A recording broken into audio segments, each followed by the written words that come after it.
Good. We are live, sir. Morning. Greetings to all our participants and welcome to the 55th webinar of Anekdhara. Today's theme, as you all know, are aware, is exploring radical alternatives towards justice, sustainability, and democratization. We all are aware that our present-day society is fixated on chasing economic growth. And chasing economic growth at the expense of human dignity, even as inequality is deepening. And the world we live in is insecure and divided. As we have seen, misinformation very often overwhelms truth. The state is becoming more and more coercive, and governance is getting more and more state-centric and not citizen-centric. So there is constant surveillance and consumerism, and all this is leaving people anxious and disconnected. And the way we live is damaging the planet. In this backdrop, Vikalp Sangam, which means Hindi word for a confluence of alternatives, is bringing together movements, groups, and individuals who are exploring real alternatives. The Sangam's efforts are grounded in everyday experience, paving pathways toward futures that are fairer, more sustainable, and more democratic. This morning, we have with us three deeply committed activists from the Vikalp Sangam who are engaged in this transformative endeavor of exploring developmental alternatives that are just, people-oriented, and planet-preserving. They are Mr. KJ Joy, Mr. Ashish Kothari, and Ms. Pankati Jain. I will now briefly introduce the three speakers. Mr. KJ Joy is the founding member of the Society for Promoting Participative Ecosystem Management, an activist researcher working on people's rights to natural resources and social movements. He is a part of networks like Water Conflicts Forum, Vikalp Sangam, India Rivers Forum, Global Tapestry of Alternatives. He is a visiting faculty at the Shivnadar University of Rural Management. He has edited and co-authored many books, which include Alternative Futures, India Unshackled, Split Waters, Water Conflicts in India, A Million Revolts in the Making, India's Water Futures, and several others. So Mr. KJ Joy brings with him the experience of having worked on the field and collaborating with several organizations and movements. The second speaker is Mr. Ashish Kothari. Mr. Kothari is the founder of Kalpavriksh and has been involved in people's movements. He taught in the Indian Institute of Public Administration. He coordinated India's National Biodiversity Strategy and Action Plan. Mr. Kothari has served on the boards of Greenpeace International in India, ICCA Consortium, the judge on the International Tribunal on Rights of Nature. He is the co-founder of Vikalp Sangam, the global tapestry of alternatives and radical ecological democracy. He too has authored several books. The books he has authored and co-authored include Churning the Earth, Alternative Futures, and Pluriverse, a post-development dictionary. There is much more. You can access that at ashishkothari.in. And the third speaker is Ms. Pankati Jain. Ms. Jain has been a part of the Blue Ribbon Movement's ecosystem for 8 years. Currently, she leads communications and supports work across the ecosystem.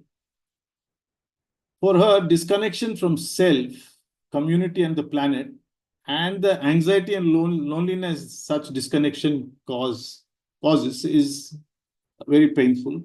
She believes in building deep relationships as the key to responding to crisis collectively. She is with the facilitation team at Vikalp Sangam and is a pollinator at Bodhi Sangha. So friends, we are indeed lucky to have these three eminent persons with an immense body of work on the ground to share their experiences and the possibilities with us. Before I hand over the floor to Mr. KJ Joy, I would request the participants to post their questions on the YouTube chat box. The questions will be taken up after the three speakers complete their address. Now, over to my friend Mr. Joy, who will explain the structure of the session and speak on the nature of the present pluricrisis and the need for alternatives. The floor is yours, Joy. Thanks, Madhu. I'll just share my screen first, then I'll start off.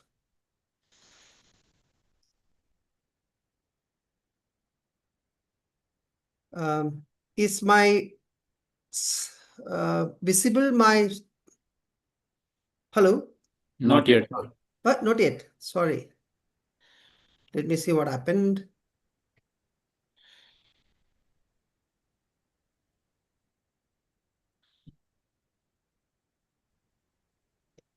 Is this okay now? Yeah, it's just starting. Starting, sir. Yeah, it's on. Yeah, okay. Thanks. You start So- slideshow, sir. Yeah, right. Yeah, it's good now. Oh, full screen. It's good, okay? Yeah. So, on behalf of Vikalp Sangam and my two colleagues, Ashish and Pankati, I take this opportunity to thank my friend Madhu and his colleagues Sadiq and Badri, and all other colleagues in Anekdhara for providing us this opportunity to share some ideas and experiences around alternatives to the present extractive capitalist development pathway.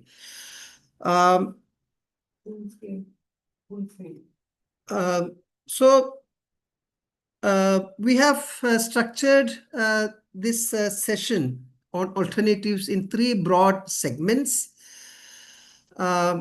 The first one is the nature of the polycrisis that we are in and the need for alternatives to the present developmental pathway, which I'll be talking.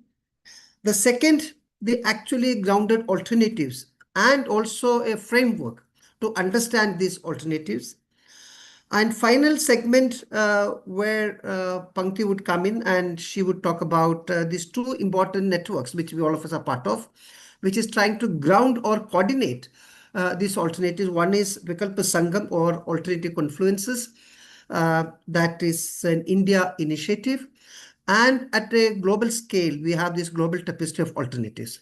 So this is broadly the way we have structured the session.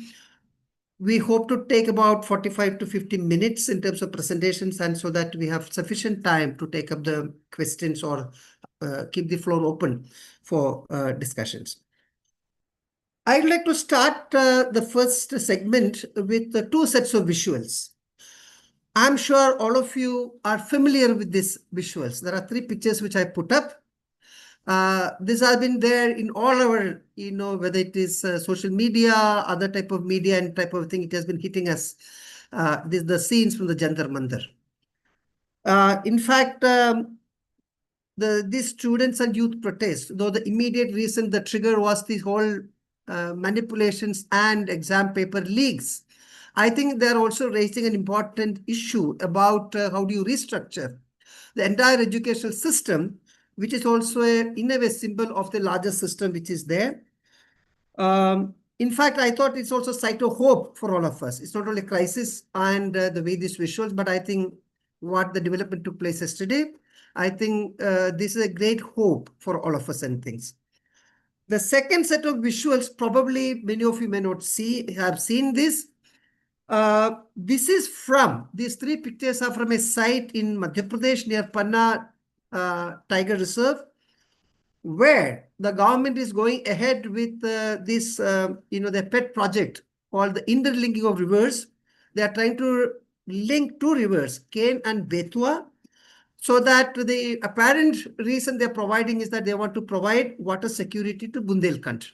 In fact, the last 16, 17 days, this massive agitation, you can see the type of visuals, what they're doing, the women, the Adivasis primarily, who would be impacted by this project are on a agitation and type of thing, but I don't think this received so much of visibility that as compared to the Jantar Mantar thing.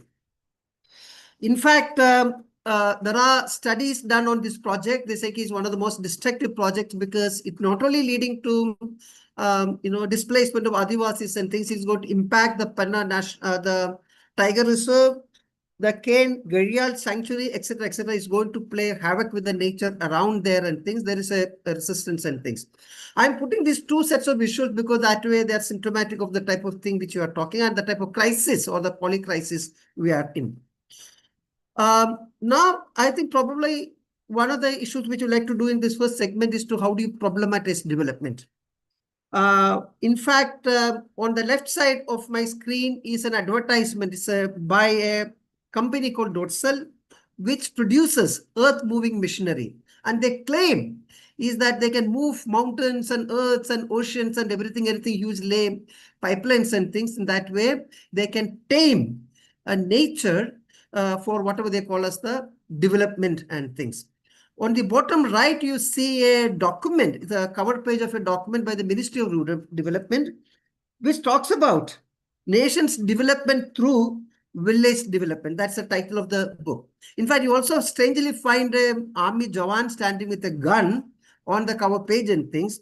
Basically, it symbolizes that the type of development, the hegemonic development which the state talks about, is primarily a violence against both nature and the people. This is a very interesting cartoon which many of us use to capture what's happening today. It's by Vikram Naik, came up much earlier, where he says the world's poor, we are saying that turned into nowhere people. People are taking shelter on the electric wires. You have the land mafia, you have the dams coming up, industries, mining, forest land being taken away, special economic zones, sanctuaries, thermal plants, and you say what not, everything is there. So people are getting dispossessed, displaced because the type of developmental pathway which we are choosing. So essentially, it seems to be a clash of civilizations. There are people, a vast majority of the people whom we call nature-dependent communities, whether they are subsistence farmers, peasants, Adivasis, forest-dependent communities, fishers, pastoralists, etc., and their whole livelihood dependent on nature or elements of nature. That is one way. And the other one is a faster one in which where livelihoods are being increasingly seen as jobs diverse from the rest of our life. So in fact, this title is Livelihoods to Deadlihoods, you can see. So we say somewhere something has terribly went wrong, the type of pathway which I've taken. Another element or aspect of this polycrisis, the type of growing inequities.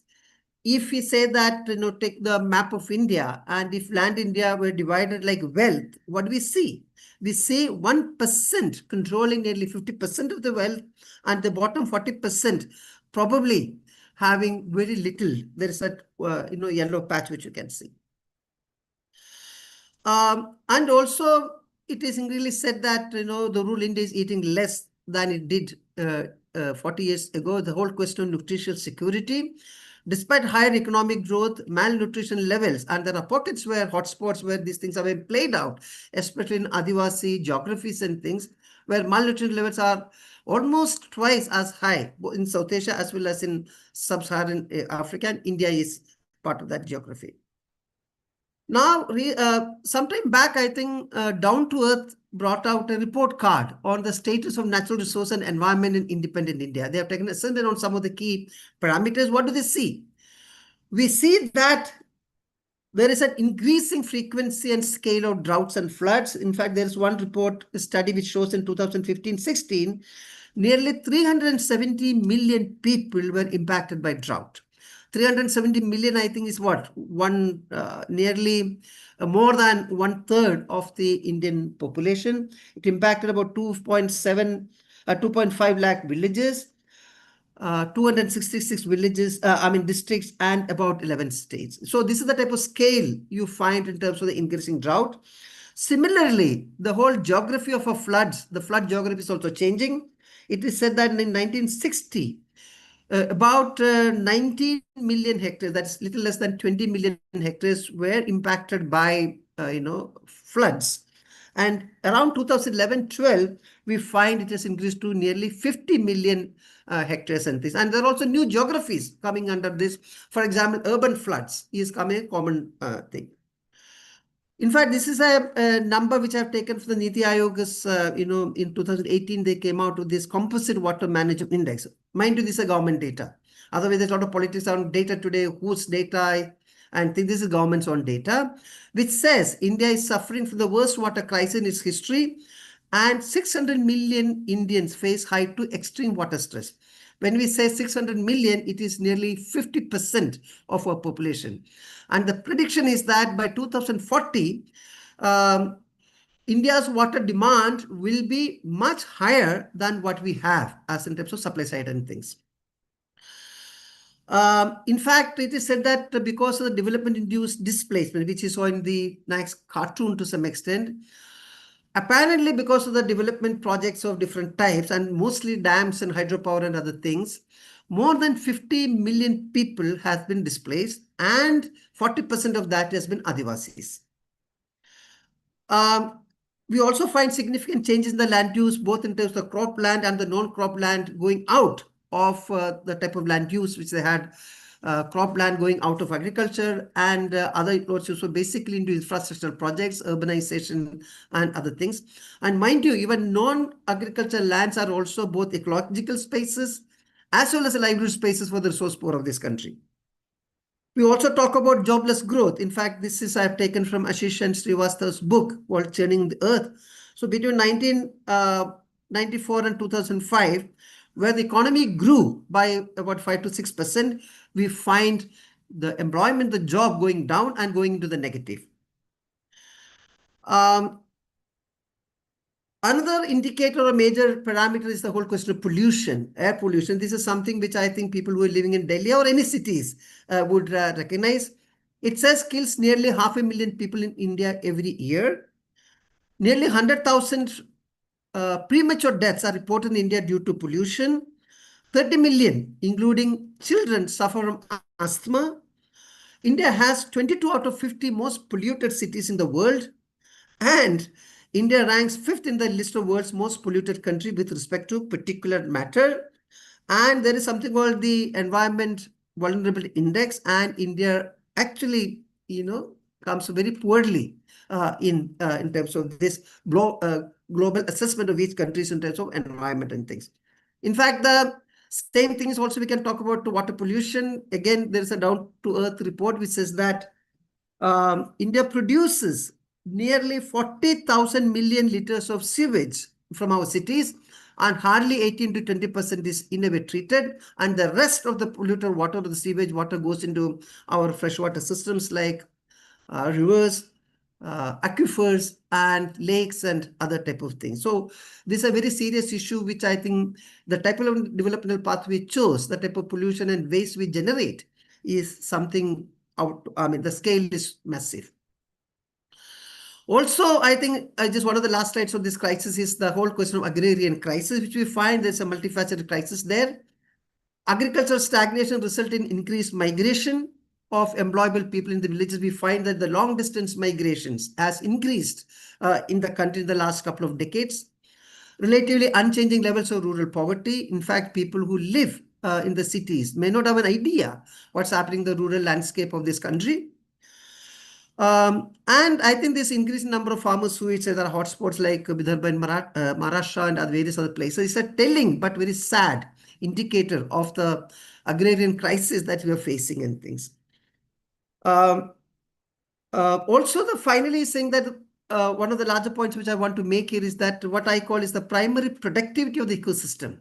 Primary productivity means that without giving any external inputs and things, what it can, the innate productivity has been declining over time. And even to keep the same levels of productivity, we have to use higher and higher dosage of chemical fertilizers and pesticides, which shows that the whole primary productivity of the system has been declining. The entire green revolution agriculture has been impacting the primary productivity of the system and things. So, and finally, what I would say is that the whole question of, on top of all these things, we have to also face the climate change crisis, which we are all talking about. There are evidences which are telling about extreme events in the form of droughts and floods, which I mentioned, temperature rise, warming of oceans, and the whole sea level rise, which you find, glacial melt and retreat. If you remember, a couple of years back, there was this grove, glacial lake outburst floods. I mean, the entire dam, the Tistas 3 in Sikkim, got washed out because of the lower Lonak, the lake which got burst, and nearly 200 people dying in the process, and vast destruction. Unfortunately, the other day I visited the site. The government is again rebuilding that dam. Sea level rising. And also we say that the sixth assessment report, which is called the AR6 of the Intergovernmental Panel on Climate Change, and says that though the goal has been to keep the temperature rise to below 1.5 degrees centigrades, as compared to the pre-industrial revolution period, today all evidence show that we are already crossed that. Probably you're talking about 2 or something, which will have very, significant impacts to the people and towards the nature. So, in fact, there's an interesting thing that if India or China or any other countries, pursue the path of globalized development, like Gandhi said, then we will, strip the entire planet of its resources like locusts and things. In fact, that is being played out also. There is this whole question we are talking about, we are crossing the planetary boundaries and the resource limits it has. For example, there was in 2023, there is an assessment of 9 such boundaries.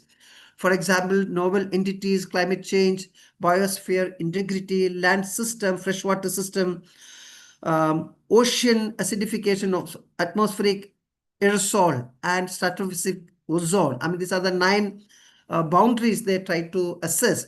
And we find that nearly 6, in the case of 6, we are already either crossed the boundaries or we are nearly there to cross it. So if you have to remain the way, if you pursue a business as usual and the same type of life and lifestyle and other things, probably the assessment is that we might need 1.79 number of planet Earths to provide the resources and also to absorb, the waste like a sink and things. So I think we are already reached the tipping point, what people say and things. So the issue is that, we say that, we are living in an epoch of Anthropocene. It's just not Anthropocene, not the ordinary people, the workers or the peasants or the pastors, which is contributing to this. But it's the extractive capitalist Anthropocene, which I would say is this one, where human beings has become the agents under the extractive capitalist system, the agents of planetary changes. Of course, even earlier planetary processes have been changed and things, but that was much more maybe because of the natural processes and things. But what the changes today we find is much more of the interventions, the extractive capitalist interventions we are making in nature, which is contribute to these type of changes and things. So these are we are living in a time where unless we take serious note of this, we are going to reach a point of no return. And merely tweaking the system or continuing business as usual is going to lead us there. We need to search for radical alternatives. So the issue is that are there alternatives and things, I think. And there I stop and I will hand it over to my colleague, friend Ashish Kothari to take us from here. Thank you. Thank you, Joy. Just tell me whether you can hear me. Okay. Okay. Thank you, Ashish. Yeah, we can hear you. We can hear you. Thank you. Thank you. And just tell me whether you can see my slides full screen. Yeah. Okay. Yeah. So thanks, Joy. Well, thanks, first of all, to Anekdhara, all our colleagues for giving us this opportunity. Very, very, very happy to be here with you all. Thanks, Joy, for laying the context of what I'm going to speak about. So if we look at all these different sorts of crises that Joy has outlined and many more, and the intersections amongst them, the fact that whether it's inequality or climate crisis or ecological collapse or authoritarianism or whatever, there are close links amongst them, then the question of are there alternatives will also have to be dealt with through the same intersectional through the same, looking at all these things in a holistic manner rather than as individual silos, right? And as Joy has already pointed out, one of the sort of responses, grounded responses to this, in a sense, is also an alternative. So he mentioned the two ongoing movements right now, which have been very inspiring. This particular image I'm putting up here is from about 40 years back of another demonstration against two mega hydroelectricity projects in central India. This is on the Indravati River. And what was very interesting in that protest, which is also Adivasis, was not just that they were fighting against or arguing against displacement and the drowning of their villages and their forests and so on, but also their articulations were that while the government thinks of the river as a commodity to produce power, for us the river is our mother. And so you can actually see in these resistance movements a very, in that sense, a civilizational clash. One is a thing coming from a certain form of industrial modernity and capitalism and so on, which thinks of nature as commodity, which thinks of people as commodity. And the other, which is emerging from thousands of years of history and tradition, which sees ourselves as part of nature and each other as in relationships, not in terms of exploitation. And in that sense, these are what some people call sacred resistance or beautiful resistance, are also alternatives.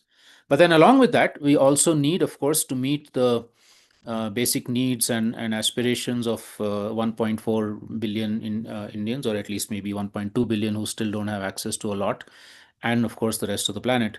And here, what we have been trying to do is to document, again, grounded initiatives of people on their own, sometimes with help from civil society, sometimes with help from governments, trying to create these solutions, trying to come up with things which can help to meet these basic needs.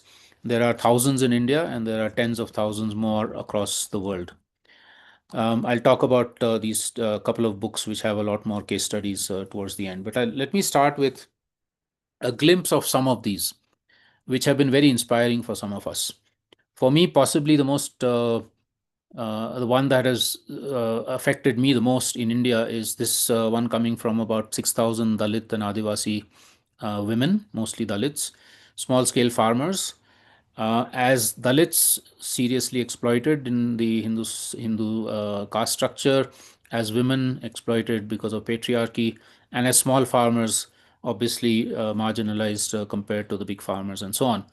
Over the last 40 years or so, these women have organized themselves into sanghas, and then as a federation of sanghas into Deccan Development Society, with help from a couple of civil society people from Hyderabad. And they have brought back into their cultivation all their traditional seeds, about 70-75 varieties and species of crops, mostly millets, but also some others, pulses and so on. They have collectivized a lot of their farming, not in terms of merging the lands, but sharing seeds, sharing knowledge, fighting for land rights for women, which is very unusual in India, and a whole bunch of other things, creating grain banks in every village so that farmers have access to seeds to sow, and many, many other things. And through this, cutting a long story short, they have achieved full food security for these 5,000-6,000 families from a situation of extreme levels of hunger and malnutrition 35 years back. But beyond that, they have also moved into what they call food sovereignty, or Anna Swaraj, complete control over seeds, knowledge, land, and water, everything to do with food. Nothing in the hands of corporations, nothing in the hands of governments. And there's a whole bunch of other things that they've done, created their own community media unit. They started India's first community radio station, an alternative school, and many, many other things. And through all of that, actually transform their social status as women and Dalits.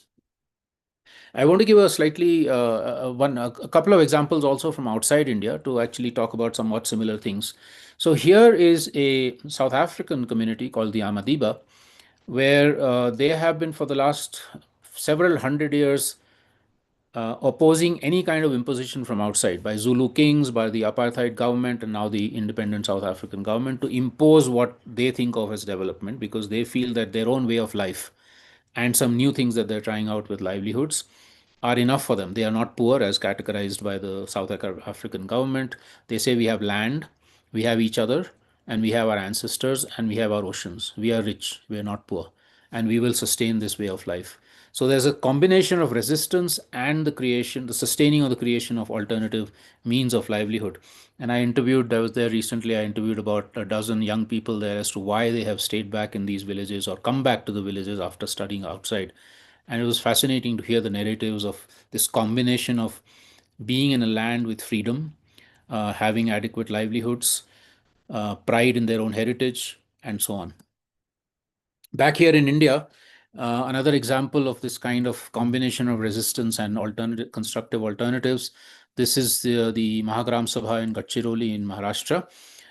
Emerging from one village which about 35 years back declared that in their village they are the government, and they fought for collective forest rights and a whole bunch of other things, a village called Mendha Lekha. Inspired by that, these 90 villages and many more have also tried to create relative autonomy, forms of autonomy and local decision making, and I'll come back to that later in the framework that I lay out. Fought for collective forest rights and many, many other things, but also that the women inside these communities have said this is all fine, but why is it that women are not so centrally involved in the decision making, including in our villages? So fighting internally also as much as they're fighting outside with, say, the government and corporations.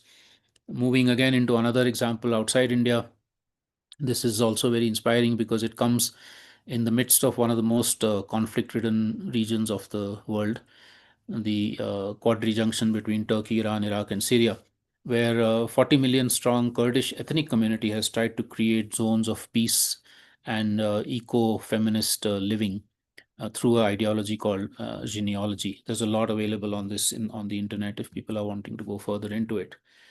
Another thing that actually we see in terms of alternatives is the attempt in many places in India and elsewhere to merge traditional livelihoods with new ones, because they realize that, especially for the younger generation, traditional livelihoods are not adequate. Maybe they're not as attractive, they may not be adequate for growing numbers of people. So you have to also have some new ones. So these are examples, and I'm actually sitting in one right now. Community-led ecotourism, things like homestays and a whole bunch of other things, where the tourist gets a very different experience compared to, say, living in a hotel. So you're living with people, you're eating their food, you're roaming around with them. They're showing you their own cultural and natural surrounds, etc. And the local people get revenues, but they also make connections across the world. So these are what I would call hybrid livelihoods, which is very, very crucial for a country like India. Taking an urban example, this is the town of Bhuj in Kutch, rapidly exploding population there. Right now it's about 250,000 people, but it's expanding very fast. And with all the urban problems that you see elsewhere, in terms of very poor living conditions for the poor, very poor working conditions, lack of access to sanitation, water, etc. So here, over the last about 12 years, as part of this program called Homes in the City, started by 5 civil society organizations, they're listed at the bottom of the slide, many of the colonies have actually restructured their settlements for much more dignified housing, water security, sanitation, decentralized energy, and so on. So these are the material things. But the more important thing is that they have been arguing that why should the city planning be done by bureaucrats and politicians? Why not by all citizens of the city? Because planning is supposed to be done for us, so why are we not involved in it? So actually bringing the 74th constitutional amendment to the ground and saying this is how urban planning should be taking place. Some of the previous examples were of bringing the 73rd constitutional amendment to the ground and saying real local self-rule in villages. But even in there are very interesting examples even where middle class, upper class families have kind of tried to become more responsible in their living, less consumeristic and less impactful on other people and the environment. So for instance, Rainbow Drive in Bengaluru, trying to do a lot more water recycling, 100% recycling of waste, localized energy sources, and so on, or the revival of natural ecosystems, again, for instance, Koikandrahalli in Bangalore, and so on. So trying to actually say that, like I said earlier, the urban planning, urban budgeting, and how we live in our cities also needs to be much more people-centric, nature-centric, and participatory. Final set of examples. This is from Europe, and I want to give this because people often say that we're stuck within a capitalist economy and not possible to get out of it. So in Europe, in the midst of capitalism, there are some fantastic examples of people creating or working, sort of sustaining schools, medical systems, factories, and local living in communes which have tried to move outside of the capitalist logic, outside of individualism, outside of sort of profit making as the bottom line, and trying to create much more communal living, of sharing resources, of working with each other, of bringing back a lot of care and share in the economy rather than just monetizing. We did, Vikalp Sangam actually had done some time back during the COVID pandemic. I think Pankati mentioned this, that we found that there were a few communities, rural and urban, that were surviving much better than others, where everybody else had collapsed in terms of health and economy. And these 70 examples, and there are 30 from outside India, actually showed that where there was community spirit left or was able to be regained during that time, where there was some control over local basic resources like food and land and so on, or jobs, where there was localized exchange rather than long distance one, and other factors like this, the people were actually able to survive much better, in fact, thrive even through that pandemic period. Then we have also alternative examples of education and learning. And this is absolutely crucial because this is where we as kids, or today's kids, are actually learning what life is about, right? Or what it is, what should one aspire to be? How should one live? And we know that in our schools, especially these days, much of what we are taught is how to be selfish, how to be individualistic, how to be first in class and not worry if all other colleagues fail, and basically our aspirations to be famous, rich, or powerful, or all three if possible. What these alternative education institutions actually in India and elsewhere are trying to do is to create a very different atmosphere of learning that's fun, where creativity is enhanced, innate creativity is actually encouraged, where it's not just about cramming things into the head, but also how does one use one's hands and feet and so on. How are values to be inculcated in us through the activities we do, much more relationship with the local communities and with nature, and thinking of ourselves as being part of collectives rather than as individualistic, atomized selves. So there are some fantastic examples across India also of this kind of very different learning, or what Gandhi, for instance, called the Nai Talim. And one of my favorite things in all of this is to look back at the original meanings of words. And a few years back, I found that the word school comes from the Greek word schole, which meant leisure or learning with leisure, which is the complete opposite of 95% of India's schools, which are more like prisons. And finally, the sector of technology communications. We know that much of our technology and communications are controlled by either private corporations or governments.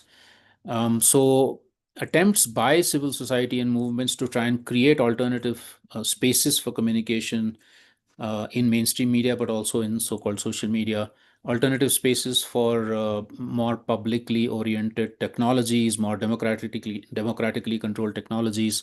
So these are a few examples of the communication sector of some of these alternatives.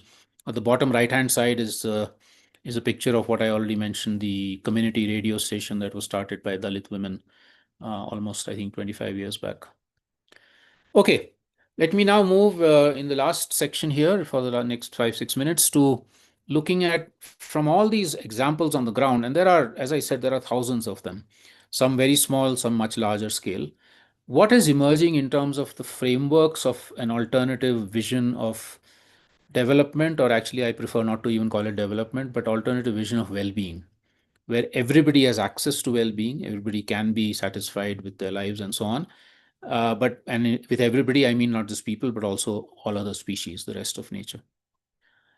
So in the Vikalp Sangam process, one of the things that we have evolved over the last few years is this way of looking at the transformations. We call it the flower of transformation, where we look at 5 spheres of life and their intersections: the political, the economic, the social, the cultural, and the ecological.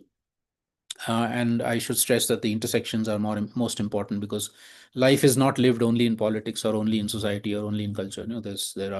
It's a messy mix of all of these. And at the core of this flower of transformation, the kind of values and ethics that are coming out of these examples of radical alternatives. I'm not going to go into each of these in detail. There's a lot more material available that we can share in the chat later on. But just very quickly, when it comes to democracy or politics, what Mendha Lekha, Korchi Mahagram Sabha, the Kurdish movement, and many others that examples gave you, is they're saying democracy is not about elections. That's one part of it, but it's a very small part of it. What democracy is, we are claiming power where we are, as collectives, as village communities, as urban neighborhoods, as civil society groups, as educational institutions, wherever we have a collective that we are part of decision making. Why should others take decisions for us? If our constitution starts with we the people, it doesn't start with we the bureaucrats and we the politicians, right? So how does that sense of real democracy, the original meaning of democracy is power of the people, right? The Greek demos and krasi. So it's trying to bring that back down to the ground, and then from that kind of emanating outwards into a form that is now being called biocultural thing. I'll come back to that in a minute. The second aspect of that, and of course, part of that is also to make, insofar as there is still a government, to make the government accountable, etc. Exactly what we've seen the Cockroach Janata Party movement right now was about seeking accountability of the education sector, and done brilliantly, as Joy already pointed out. The second sphere, as important as the first one, is who holds the reins of the economy, who controls the economy, right? Who controls the means of production, who controls trade, etc. And here again, the examples I gave you, like for instance, the Dalit women farmers saying that we are for food sovereignty, which is everything to do with food, including the means of production and land and so on, is in our hands. And so the transformation of the economy towards one of much more localized control, much more localized exchange and creation of basic needs, which was so crucial, for instance, during the COVID pandemic for people to survive. Much more relations, not just of money, but of caring and sharing, non-monetized relations of economy. And then because of all of that, you then realize that we have to move beyond GDP as a measure of development. In fact, it's not a measure of anything at all. It's a completely nonsensical indicator. So real indicators would be things like, does everybody have clean water to drink? Does everybody have decent housing? Does everybody have a voice in decision making? These are the sorts of indicators. GDP means nothing whatsoever. So all of this is part of the second sphere of transformation. The third sphere, as important as the first and second, is dealing with the various traditional and new inequalities that we have. Joy mentioned the incredible levels of inequality that we have in India and elsewhere in the world. So, but it's not just economic, it's also caste, it's also gender, it's also forms of things that we see here. So the struggles for basic human rights, the struggles for equality, the struggles for non-marginalization, etc., are the third crucial component of this flower of transformation. Fourth, culture and knowledge. Now, in India, we are lucky that we actually have an incredible diversity of cultures, of languages, of foods, of cuisines, of ways of being, of religions, of faiths, and so on. And there's been during colonial period and post-colonial, there's been an attempt to try and homogenize all of this kind of, and right now we're seeing that with religion, but we have seen that with knowledge also, for instance, that, okay, modern science and technology is the only knowledge that is relevant. All other forms of knowledge should be thrown out. Or we are seeing this in the form of food. Some foods, for instance, are considered backward, like millets were considered backward. That's why they're called coarse grains. And then rice and wheat are fine grains, right? So all of that has to be challenged in terms of saying, okay, it's the diversity that is crucial. It is like in nature, diversity sustains ecosystems. Similarly, in human societies, diversity sustains us.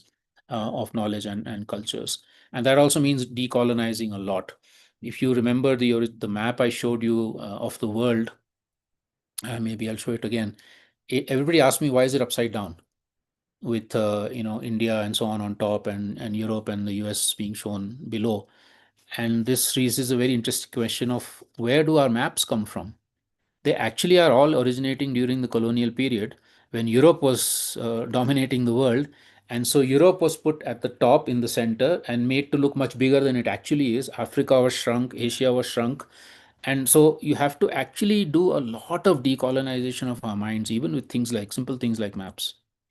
The fifth and final sphere, which I think is, to me, is the most important, how do we rebuild ourselves and our lives within nature and not think of us as separate? It's about 300, 400 years of a certain form of Western modernity that has kind of brainwashed us into thinking that we're outside of nature, or we're on top of an ecological pyramid, the figure that you see on the bottom left-hand side.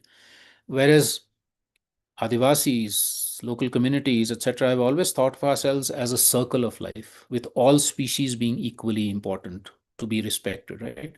And so it's really about the sense of not just our rights, but also the rights of the rest of nature, and a mutual respect with the rest of nature that we have to try and bring back. And if you put all these five things together, I think one of the most interesting things that emerges is what is called bioregionalism or biocultural regionalism, where you begin to actually question even current political boundaries, whether it's within India or in South Asia between India and the other countries. Now, these boundaries are often accidents of either colonial or pre-colonial history, where you have cut communities, cultural flows, natural flows, even economic flows with a hard political boundary in the middle. So, for instance, nomadic peoples and wildlife that used to be able to go between where I'm sitting right now, Ladakh, into Tibet and back, are no longer able to do so because China and India have this hard boundary in the middle, and you can think of that elsewhere. Similarly, a river gets cut into 3 or 4 different countries. The upstream country can do what it wants. We have done that with Bangladesh, with the Farakka barrage, with a lot of problems for Bangladeshis. China is doing that right now, just north of Arunachal Pradesh, which will have huge impacts on the Brahmaputra and people living along it, and so on. So, how do we rethink political boundaries from the perspective of regaining our natural flows, our cultural flows? It's a very difficult question and a very difficult thing to do on the ground, but already it's actually happening in some parts of the world. And I think here in South Asia also we have to think about it. Finally, then, as I said, at the core of this flower of transformation is values. And what all of us working in Vikalp Sangam have learned from the communities on the ground is that, as a completely opposed to the currently dominant systems of selfishness and privatization and so on and so forth, it is this set of values that people are trying to bring back or create anew in their lives. Diversity, not homogeneity, etc. I'm not going to go into all of these, we don't have the time. But if you take bullet point 4, imagine that instead of competition, cooperation was the way in education was done in all our schools. Or imagine that instead of privatization of the health systems and medical system and education system, which is how we're going, unfortunately, in India, we were to bring back health and education into the commons, which is as a common democratically governed sector, right? Or if you go all the way down to the bottom, we look at, for instance, non-violence or rights not just of people but also of the rest of nature. And in all of this, as young people have kept telling us, this is all very serious. We also have to bring joy, not KJ joy, but joy as joy, and fun and laughter. And you saw that in the Cockroach Janta Party thing. Anybody who was there would actually see it was very, very serious. But I mean, it was very serious in terms of the demands and so on. But people are also having lots of fun. Just the sheer creativity of the posters and the memes, you could see that there was a combination that was very crucial. So these are values that are emerging from these movements, and if you put all of that together, it's kind of worldviews that celebrate life, not money, not fame, not power, but life. And in India, for many hundreds of years, we've had something called Swaraj, which is one of those worldviews. There are many others. I don't want to say that this is the only one. But this came back, of course, during the independence struggle. But what was very crucial was that Swaraj was seen not only as India's independence from the British, because Gandhi had warned that it's not just about, if we're simply handing power over from white to brown rulers, that doesn't change things very fundamentally. It's really about freedoms and independence of each of us and our communities, but with responsibility for other people's freedoms and well-being. And some of us have then extended that to call it eco swaraj, which means responsibility not just to other human beings, but to all of nature. I just want to quickly point to the word radical. It is very badly. Sorry, just a second. जा रहा है, आप ये दरवाजा को बंद करके जाना है ठीक ऊपर से। ठीक ठीक है। हाँ, okay. है बाहर से ना? हाँ, ऊपर से जाओ, इसको लॉक करें। हाँ, ठीक है। Sorry about that. So my homestay owner just told me that I have to lock the door after I leave. Yeah, so the word radical. I think, we talk about radicalized youth and radicalizing society and all of that as a bad thing. It's actually a very wrong use of the word. If we were radical, we would be going to our roots as human beings, our roots as life, our roots as our cultures, etc. And I think it would be great actually if we were much more radicalized than we are. There are similar worldviews all over the world. I'll show a book at the end which has about 100 examples of these from different parts of the world. And the final question, and I'll stop here, is one question that often gets asked is, okay, you have these thousands of examples, but how do you create scale? How do you tackle the macro forces of politics and economy and so on, which are bearing down on us? The kinds of things that Joy mentioned. It's a difficult question. But for us, what's very important is we are not talking about upscaling. We're not saying any of these examples becomes bigger and bigger and bigger, and then, because that actually ends up losing the very ideals with which we started. But it's about learning from each other, getting inspired, for instance, from the Dalit women in Telangana, trying out our own solutions on the ground, and then linking horizontally, creating those links on horizontal platforms where you then create scale through this kind of mycorrhizal, spider web kind of a thing. And here, bringing resistance movements and alternative construction movements together is absolutely crucial. And also to say that then, therefore, there's no one universal solution. There's a pluriverse of solution. That's why we use the word pluriverse and not universe. And in fact, we should be converting all our universities into pluriversities with multiple knowledge systems. And it's really this combination of this pluriverse of initiatives and solutions and innovations and creativity that could help us to go to move out of this pluri-crisis that we're in. And one forum that is attempting to do that, there are two. One is the Indian one, Vikalp Sangam, and second, the Global Tapestry, both of which my colleague Pankati will now talk about. Just quickly, this book. On the left-hand side, a book that Joy and I edited called Alternative Futures. This is an attempt to, in 35 different sectors of life, conservation, education, health, Adivasis, food, agriculture, etc., to imagine India in 2100 as a utopian, in as utopian a form as you can, then to come back to now and say, okay, how do we get there? What are the pathways? What opportunities? What hurdles? What challenges? Because there are enormous challenges, right? There's about 40 authors that actually put this together. We edited it. And the book on the right-hand side is more than 100 essays of radical alternatives from all over the world. These books are available in hard copy, but also as PDFs, if anybody's interested. And let me end with this quote, which is one of my favorite quotes, because when we talk like this on alternatives, people say, okay, but this is too utopian. It's impossible. So why talk about it? And for me, utopia has a very, very important value. Visioning has a very important value. And this is a quote from an Argentinian filmmaker, Fernando Birri. I'll just let you read it for a few seconds and then I'll stop.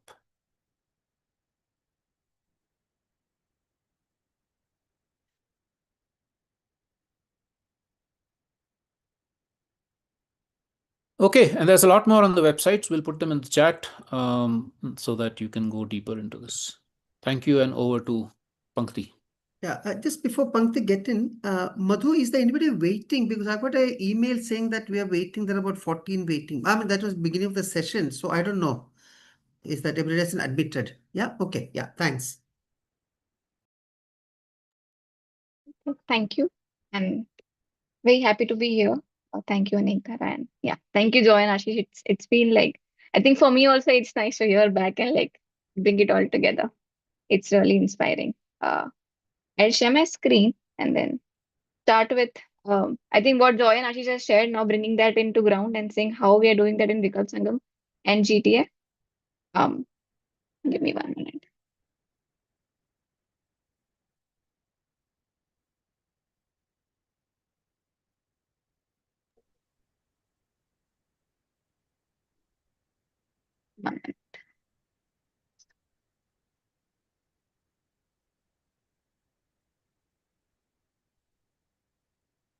Can you see my screen now? Yeah. Yes.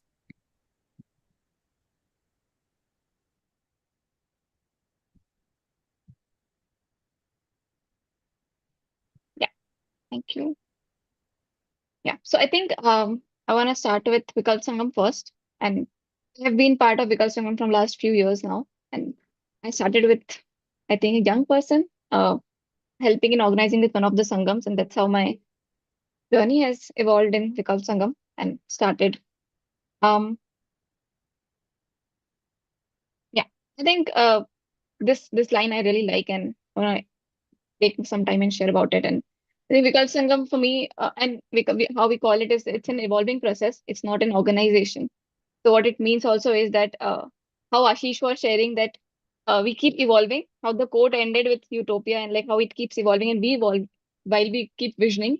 And that's how Vikalp Sangam process has been evolving from 12 years now, I think, from where from where the Sangam process started. And every time there has been a feedback or there has been a vision activity happening, and then it has been incorporated in the Sangam process and how we bring things out in the world. And it has been it has been a process and a network of 90 movements and organizations right now. Um, yeah. So there's a little bit of history of Vikalp Sangam. So in 2011, Ashish was meeting with Ganesh Deviji, and there was a Sangam around Bhasha with around 1,000 people. And that's where Ashish got an idea that can we do a Sangam around alternatives? And that's where he started talking to different people, different organizations that how does this idea look like? Is it even required to to talk about alternatives and how will that look like in action on ground? In 2014, then some of the civil society groups came together in Pune, and that's how then the conversations, brainstorming. After the brainstorming, a network was birthed, which is Vikalp Sangam. And from where 2014 Vikalp Sangam was, I have seen some of the members of who have been part of the initial conversations now learned from them. I think Joy, Ashish, I think even Bablu has been one of them. I've learned from them and seen them how things have moved from there. Uh, for me, I think one of the things also has been one is listening and listening to everybody, all the members, how they see, how they've seen so many years. Um, Also, I think learning from them, the intergenerational learning that has happened for me, that has been really, really energizing and inspiring, motivating also to keep doing my work because there is a lot of hopelessness that keeps coming back to me also. Yeah, I think they were bringing out some of the objectives. That's where Vikalp Sangam started. And these objectives also have been actually evolved. They might not be at the start, but like they've evolved from what we put them out and then how they have now there. First is network and sharing, which means that how can we bring different groups, organizations together, people who are working in alternatives of different kinds with how we've said about food, about democracy, ecology, different aspects. Now, how can we bring these groups together? There is a learning, cross-learning, sharing of culture, how learning from there and then taking back to our own organizations, our own groups and movements. There is research and documentation, so like researching case studies on these, how we have shared about Ashish shared about different groups. They have been documented on the website. They have been also documented through videos, case studies. when the struggles have been happening, how can we be in solidarity with those movements and struggles, and also bring out our vision of what we like, proposed vision, proposed ideas, how we see different from what's happening, what the current development is happening, and how um, if we are opposing it, what is the alternative to it, and then putting those in putting those out in statements has been the process. We've been also these things also then if we talk about bringing it to more people and different people, even the people in mainstream, young people, how can we bring those out? And then there are lectures and there are different ways of bringing sharing these out. There is also courses that we are doing around alternatives, um, and then there's a process of future envisioning. So these are the objectives, and I can go and share examples of each of these also ahead.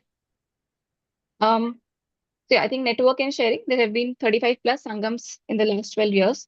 And there have been different, so there are two types of Sangams we've divided, and how we see it as there are regional Sangams where we are doing a Sangam where a region, like for example, Kutch as a region, and people from Kutch come together, or Western Himalaya. So they come together, they share their learnings, and how can the people who are local communities can come together and they can share their own work and their own learnings, knowledge with each other, their culture with each other. So that's one. And another is the mathematic sangam, which is around one theme like youth, or for example, around governance or democracy. So there are different thematic sangams. And here then people all, and there can be different people coming from different regions all coming together and then talking about their work, cross collaborating, learning together. I also want to share a bit more about Youth Vikalp Sangam because that's where I also have been experienced and learned. Um, so from where Youth Vikalp Sangam started in 2018, which had mostly a lot of older people, and I mean older just by age, not by heart, not at all by heart, not want to offend any of them. But I think more. There was a conversation that how can young people also come together, and young by age, I mean, and from there to 2022 and 21, I think 21 we were doing an during COVID we did an online Vikalp Sangam, and then again 22 we had done an offline Vikalp Sangam, Youth Vikalp Sangam. I think the process has evolved, saying can we have more young people who can bring together, and the 22 Vikalp Sangam was actually created by or organized by all the young people. Most, like I think 90% of us were young that time. And one of the experiences or experience from that process has been, so during the process when we were like 12 of us, I think we were 8 of us initially. And then conversation with each other was like, can we also have diversity in the organizing group itself? Because we talk about diversity in the Sangam when we bring people together. And there's a lot of thought going on when we're organizing and who we're inviting. And can there be a lot of diversity, and can we expand our imagination when we are bringing everybody together? And then we brought together some of the people, and it is hard to bring actually diversity when we are all, I don't know how much we are prepared, I don't know how much we were prepared that time, but then bringing diversity, bringing more people who are also who are of different what do I call it, I think they were basically more we were all young, but also we had more we brought in diversity of gender, we brought in diversity of region, and I remember some of the conversations that went really like long, and we couldn't come through one consensus about how to go ahead from here. And it was tiring, but it was also very energizing to see how we all kept going back and forth with each other. And for me, I think one of the learnings from there has been that while we talk about diversity, how much we can hold it, but also how much can we keep dialoguing. And at least end of the day, the intent is that we all want to learn and keep we are all fighting towards the same thing, or we're all challenging the same thing. So can we still uh, agree to disagree at the end? And I think we did. It was hard, but it was a good sangam. I think it one of the best experiences I would ever had in my social sector time. Yeah, that's and there have been different sangams around different themes. Uh, there are different regional sangams, and I think one of the things about regional sangam also is the local food, local culture, local dance that comes out while we are in that region. Been there in Kutch once and seen how the local the communities who does the weaving work there, and it's so wonderful and so inspiring to see and also learn from there. There are different those learnings also. Yeah. Um, Moving ahead, advocacy, second theme, and then there has been different statements put out by the network around different issues that have come together. Recently, being the issue around the when the young people were fighting towards the NEET examination and how the things, and then putting out a statement around it, what we see as the network about it.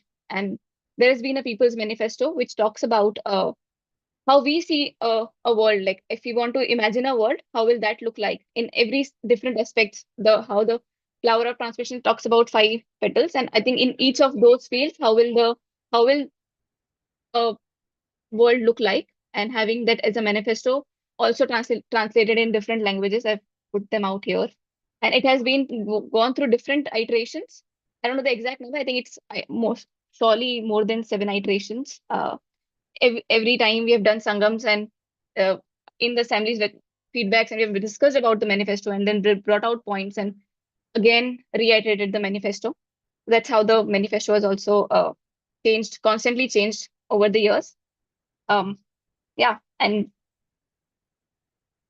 then visibilization. There is Vikalp Sangam website. It has 2,500 plus stories of alternatives mapped, and very several case studies there.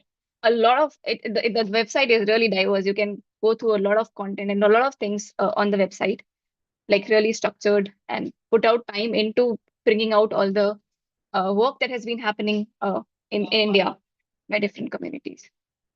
Yeah. In outreach also there are different presentations and lectures we've been taking. We've also recently started the alternatives course, which is for initially right now we started also taking it for young people. How can they see alternatives and how can they start envisioning about alternatives? Yeah, and then there is resource and documentation. A lot of films, stories. This documentation goes on the website, but then there is a good amount of time and intentionality put into researching and going and documenting and experiencing the stories and with the work of the communities and movements. Yeah, one of those that Ashish talked about was also extraordinary work of ordinary people, which was a series in COVID that came out, which has I think 70 plus stories Ashish shared. Yeah, that's how many there are. That's one. I think Turning the Earth is another another latest video that has come out, and it talks about it. It is around different initiatives and like going on in the where the initiative is, and then like for example the RA movement. There it has been captured in the film. So there are different stories there. Yeah, I think I feel one of the other processes that has constantly happened and we have intentionally done it is the envisioning process in every sangam. There is also the general assembly. I'll share the structure later, but there is a assembly of 90 all the organizations, the 90 organizations and movement, they come together every year in in-person meeting, and there is an activity of collectively envisioning, so that which also helps all of us, like for example, like in some ways tally our notes of what we are seeing and sensing right now, and how can we then bring some of these parts to our own work, but also then this envisioning feeds to the Vikalp Sangam process, to the manifesto everywhere else. So that has been a constant process of envisioning what's going on, like making sense of what's going on, and also how we see it now after this. Yeah, I think that's the objectives and how things have been happening in Vikalp Sangam. This is sharing. This is the Vikalp Sangam structure, how we are structured right now. Initially, Vikalp Sangam was a general assembly, and it was called a core group. From where now it has, while we wanted to also see how can we decentralize the process and how can the decision making be decentralized. So there is an assembly of 90 such organizations, and there are people who represent the organization or movement. There is a facilitation group which holds the whole Vikalp Sangam process. I think I've written wrong. The decision making doesn't happen at the facilitation team. It happens at the general assembly.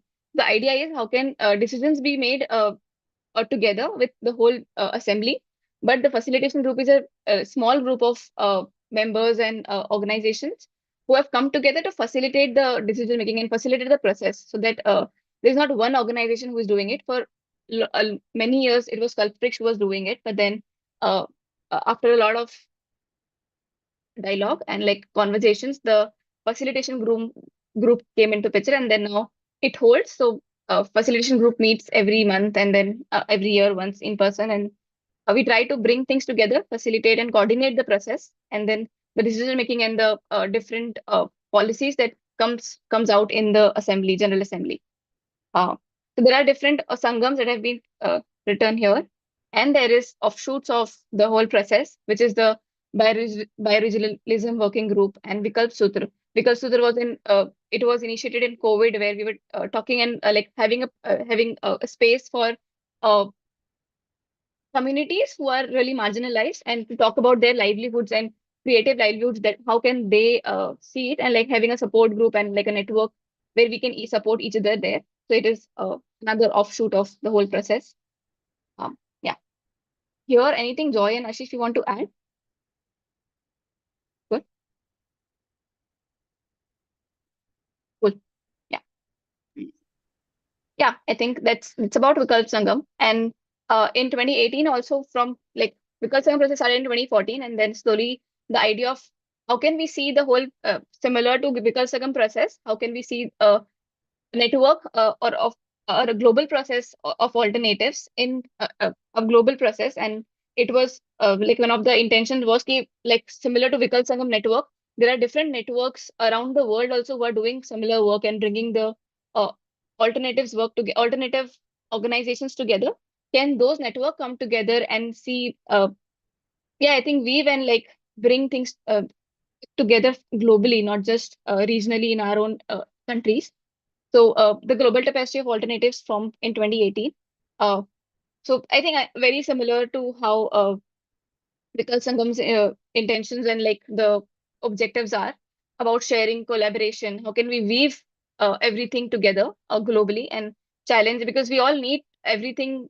Because if we see the whole, if the issues are so pluriverse and so and like so interlinked, how can we also interlink our own actions together? And that's how Vikalp Sangam and then networks can network Global Tapestry of Alternatives. The GTA process, again, it's a similar, I don't want to talk a lot about the structure, but like similar structure of GTA also, where there's an assembly, there are weavers and endorsers. Weavers are like, for example, Vikalp Sangam and another networks who are around alternatives. And then there are endorsers who are, again, working on alternatives, but they also support. So they don't give very active time, but they are also supporting the process of GTA. We have 4 weavers in the GTA process, Vikalp Sangam. There is MASA, a South Asia network. There is Crianza Mutua, Colombia, and Mexico. These are 4 weavers, and then there are around 75 endorsers, more than 75 endorsers, networks, movements, organizations who are part of the GTA process. Yeah, I think that's me. Thank you. I think for me, while I was listening to Joy and how I've been the part of Vikalp Sangam process, for me, the hope that keeps coming back, the inspiration that keeps coming back, that is what the most alive, and it keep getting reiterated when I meet everybody in Vikalp Sangam and GTA. Yeah, thank you. I'll pause my sharing. Thank you all. Thank you, Joy. Thank you, Ashish. And thank you, Pankati, for covering a wide canvas of issues. There's so much work has been done and so much of experience to share and so many possibilities and so many issues to be addressed. So we've had a very, very vibrant participation, and we've had several questions, which of course have been posted on the YouTube chat box. And I will go through one by one, and maybe we can take them up in order you would like to. The first question is by Anuradha Reddy. She is talked about the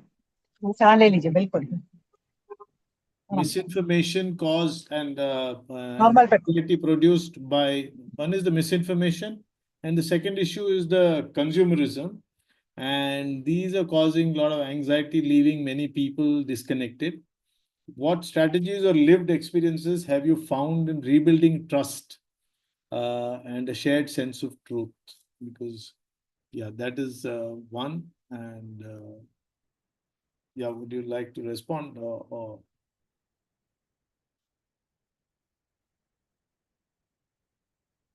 Ashish, would you like to respond, start the conversation? Yeah, okay. Sorry, I didn't actually realize that people are not able to see the chat. I was putting Yeah, responses on the chat here. I tried copy pasting into the YouTube I channel. saw that. That doesn't work. I'll share it with the participants separately Okay. because I've taken a copy of that. All right. So, yeah, I think, I mean, given the fact that much of our communication channels and so on are controlled by the people who are benefiting from this currently dominant system, this is a huge challenge. What we try and do in Vikalp Sangam and the Global Tapestry is to create as many platforms and possibilities of communication, as many as possible physical, because actually meeting and being able to talk and analyze things and share information is much more effective. But of course, that's not always possible. So also digitally, and making sure that as many of the platforms that we ourselves have either created or have access to, both in the conventional media and so-called social media, that we're able to use these to provide information and analysis of the kind that is being generated from local people, from communities, to counter the kind of misinformation that's happening. In terms of consumerism, I think this is a very difficult one, but one of the things, again, sitting here in Ladakh, some of the groups here, because this Ladakh was never sort of prone to consumerism, but has become over the last 15-20 years, is that the creation of intergenerational dialogue spaces and the possibilities of uh, transforming, say, traditional products and services into relatively new forms that could be attractive to the newer generations, but which are ecologically and culturally much more sensitive. So one of the big problems with consumerism is that people think that anything that's old, let's say traditional crops like millets, yeah, they're not tasty. There's no fun eating them. It's much more fun having a commercial potato chip than trying to have a barley biscuit. So how does one actually break through that kind of thing by also firstly talking about the health and other aspects, but also then creating some of these products which are also tasty without them being damaging to health and so on. And then also talking about the impacts of our consumerism on other people's lives, or on the lives of other species, because most people don't even know this. When you buy something in a supermarket, you're not actually aware of what is the impact of that thing having been produced, and then when you throw out the wrapper or whatever, what's going to be the impact. So I think creating that level of information and awareness also is very important for people to begin to change the consumerist way of life. And finally, to say that alternatives to current products also need to be relatively conveniently available.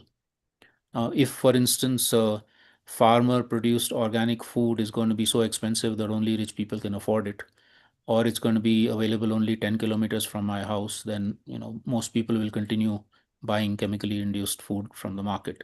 So how does one make it, creating the networks that are able to actually access, by which you're able to access these sorts of non-consumerist products much more easily. So these are some of the things that I think people are trying. Thanks. Yeah, you want to Madhu, add? I just want to respond to the last part of Anuradha's questions about building this trust community and a shared sense of truth. That's an important thing to when we say. I just want to give an example. Last week I was in Zongu, which is the sacred land of the Lepcha community in Sikkim. So they had a one full day session where the school children were interacting with the elders of the community. So there is this whole traditional technology, science, knowledge they have about what they in their language called Ruzome. It is a bridge built across even Tista using bamboo and cane. Now, this session was trying to how do you, the elders, pass on this knowledge and the whole worldview around it to the younger generation.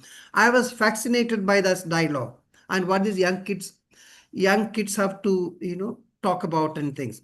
So this is how you can build a community and trust and how do you, all that. So this is just one example. That's it. Yeah, I stop here. So the next one question, Ms. Nagamani Rao has two questions. One is, of course, the impact of such development paths affect values and cultural ethos. What kind of alternatives can we talk about in our vision? This must have been a question related to the context while it was being presented. The second one relates to the visual shown by Mr. Ashish Kothari about Gadchiroli, where it was shown that there were only men. Can you throw some light on women participation and how are their viewpoints focused? And then she also asked subsequently that there is a huge volume of work that Vikalp Sangam has done over the years. Has the team ever reviewed the outreach impact at the ground level and the multiple ripples that created rivers of change? Any one of you may respond, please. I don't know. I can just take the first part of it. I think then Ashish already replied in the question, but I think you can repeat what you said about the Gadchiroli. Maybe Pankti can come back on the last part of the thing, the third question she has raised. Is that okay? Right. Yeah. So I completely agree with Nagmani that this type of developmental pathways, extractivism and other type of thing does create its own cultural issues in terms of whether it is consumerism or values and other type of thing. So I think if you had looked at the flower of transformation, one of the petals is about the whole question of culture, values, knowledge, etc. That whole entire sphere, that is something which we are working on. So in terms of, I think Vikalpa Sangam is an important area. And I would say it's impact both ways. I mean, the type of cultural type of things also have an impact on your production processes and what you produce, what you distribute, and other type of thing, what you call the economic sphere of things. So it's not like the earlier Marxian understanding that there is a what you call a production, which is the economic sphere, which is the base, and on which philosophy, ideology, culture, etc. is built. In fact, the other way around also it works. It's like a mutually influencing type of thing. So we need to work on both these spheres to actually have to build up a new understanding of this. And there are a whole lot of groups and things which are doing. In Maharashtra, for example, then that may not be part of the Vikalp Sangam process. The whole question of Vidrohi Sanskritic movement, which is actually trying to bring up all these type of things. All that. So there are a whole lot of efforts which are being done. Maybe I agree that probably we need to do a little more engagement with that things and how to bring it together and things. Yeah, that's it. Ashish. Yeah, quickly to add to that also is that I think we have not, until recently, not been very good at using arts, because arts are able to reach people's hearts much more than just text and lectures and so on. So this is something I think in the Vikalp Sangam also we've been very begun to be very conscious of. So actually a few months back we had a Vikalp Sangam on arts with about 25 young artists of various genres coming together to talk about and begin to create art for transformation. So I think we need a lot more of that, because especially also because the capitalist consumerist society economy is they actually employ probably the world's best psychologists to figure out how to get to people's minds and hearts so that they buy stuff that they don't actually need but are convinced that they need. So we have to be able to use for our sort of messaging, we need to be much more creative in how to get to people, including emotions and so on. In terms of the visuals, Mani, you're right. The first visual in that slide actually has a lot of women, but they're in the center of the circle, and so photograph taken from behind actually has the men sitting in the back, more visually available. Sorry, more visible. But we do have actually images of the women and their own processes. So there's a very interesting parallel process of women meeting several times in their own sabhas to empower themselves to then be able to have equal voice in the Mahagram Sabha, where the men are also there. So those sorts of processes, we have documented those in the case study that we did a few years back. But yeah, I should also be using one or two of those visuals. Pankati, maybe on the impact of the Yeah, I Pankti, think, step it. Yeah. I can share. outreach impact of the outreach is what there was the Which third is part. this is the question, which part of it? No, I that's don't not get the here. question. Actually, I've not transferred it to Zoom. She says that there is Okay. a huge volume of work done by Vikalp Sangam over the Mm-hmm. years. Yeah. Has the team ever reviewed the outreach impact? I mean, what has been the impact of all this work you have done at the ground level and the multiple ripples that have created rivers of change? Yeah. I'll defer it to you right now. Yeah. Then the next Okay. question. Yeah, there. Can I respond? I think what Yeah, please. Pankti has requested me to do it. So yeah, I mean, this is, I think like with all civil society processes, we are extremely bad at documenting impacts. Firstly, many of the impacts are not so easy to document because a lot of them are qualitative and not quantitative. Many of the groups that take part in the Vikalp Sangam process don't necessarily get back to us and say that this is what we have used. We were with you all for the last 4 days in the Sangam, and this is how we're using it now. Reporting feedback is also poor. But where we have got that feedback or have asked these questions, there are some very, very interesting things that have been happening. So, for instance, some groups have reported how, because of the flower of transformation and the discussion around the Vikalp Sangam framework, they have evaluated their own work on the ground within communities and themselves, and have realized that there are some things they should be doing differently or some things that they need to add on to what they're doing. There are other things. For instance, we had a Western Himalaya Vikalp Sangam in Jagori Rural, so one of the civil society groups in Himachal, and they do a lot of work on empowering young girls, and women, but also work with boys and men on the sorts of gender transformations that are needed. There was a group of people from Spiti who had come there, a conservation group. When they saw this, they actually then, when they went back, they brought about 10 of their community members, mostly women, to Jagori Rural to learn about how that's done, so that they could actually transfer it back to their work.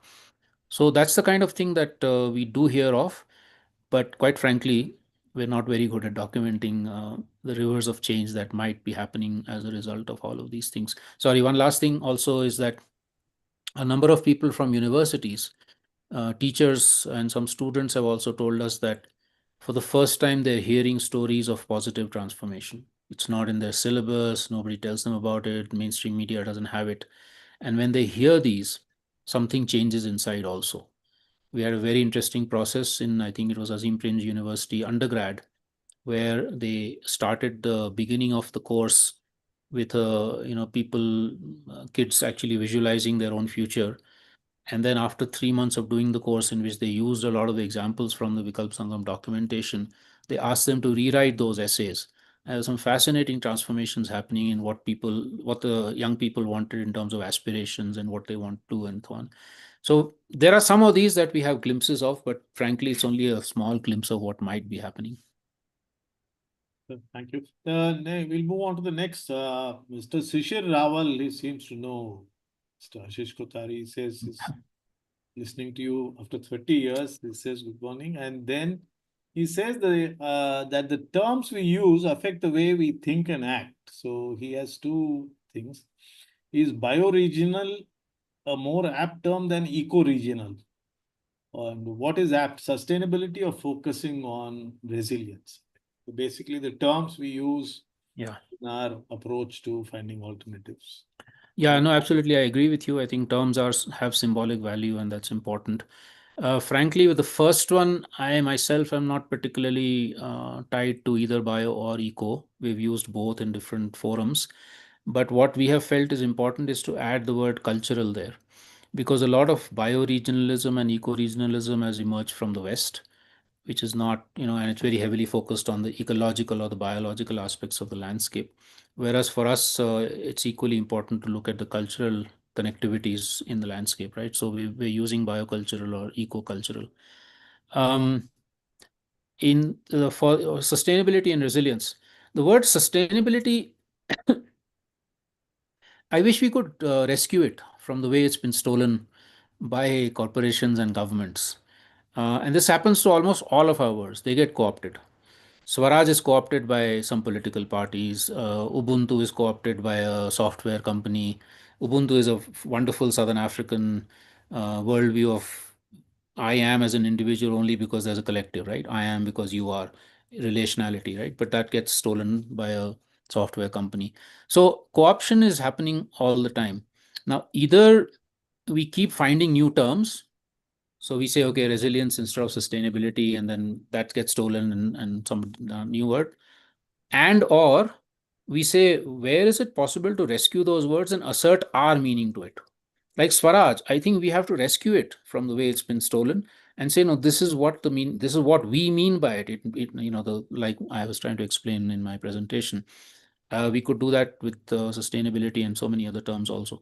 Maybe there are some words that are so badly stolen and gone and so badly distorted that it would be very difficult to rescue them then.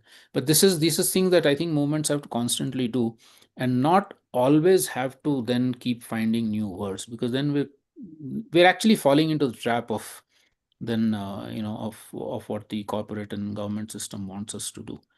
So resilience, I like the word, but let's also keep in mind, and Shishir, I'm sure you know this, that it also gets used in a way that says we will keep doing what we want. You folks need to be resilient. Okay, so as poor people, you have to be resilient. As a rich person, I'm going to do what I want, but as poor people, or maybe we're telling nature also, we will keep destroying the earth, but you species, you need to be resilient. You tigers, you need to figure out how to survive even in the midst of whatever we're doing.